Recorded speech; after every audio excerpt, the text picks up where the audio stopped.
Most of us see it as a nuisance, a smelly, inconvenient byproduct of modern life that we pay to have disappear. We call it taking out the trash. But in the world of high finance, there is no such thing as waste. There is only feedstock. While tech giants battle for your attention and retail brands fight for your loyalty, a silent group of titans has built an unbreakable empire on the one thing humanity will never stop producing: discards.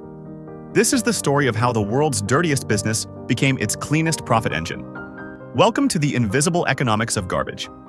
The first rule of the waste industry is simple: route density. In the business of collection, the biggest cost isn't the trucks. It's the distance between the bins. If a truck has to drive 5 miles between pickups, the company loses money. But if they own every single house on a block, that's a local monopoly. This is why the industry is dominated by a big three: Waste Management, Republic Services, and WM. They don't compete on price, they compete for territory. By acquiring smaller, mom-and-pop haulers, these giants create moats. Once a company owns the trucks, the bins, and the contracts for an entire zip code, it is almost impossible for a competitor to move in. It's a recurring revenue model that is 100% recession-proof. Because no matter how bad the economy gets, the trash still piles up. But collection is just the appetizer. The real money, the generational wealth, is in the landfill. In the industry, these are known as post-collection assets. Imagine a business where people pay you to take their product, and once you have it, you never have to give it back. That's a landfill. Every truck that enters pays a tipping fee. In some parts of the US, these fees have skyrocketed because of a simple economic reality: scarcity. Getting a permit for a new landfill today is nearly impossible.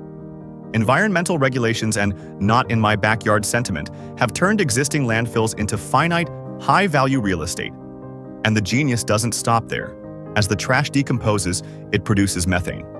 Modern waste titans harvest this gas, sell it as renewable energy, and claim carbon credits. They are literally getting paid 3 times for the same banana peel. Once to pick it up, once to let it sit in a hole, and once to sell the gas it emits. For decades, the West had a secret pressure valve for its waste: exporting it.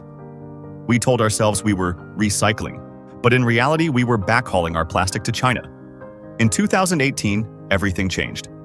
China's national sword policy effectively banned the import of foreign garbage. Suddenly, the global shell game collapsed. The cost of processing recycling tripled overnight. This created a brutal financial reality. It is often cheaper for a company to bury plastic in their own landfill than it is to clean, sort, and sell it. This is the dirty secret of the green economy. Recycling is only a business if someone is willing to buy the raw material.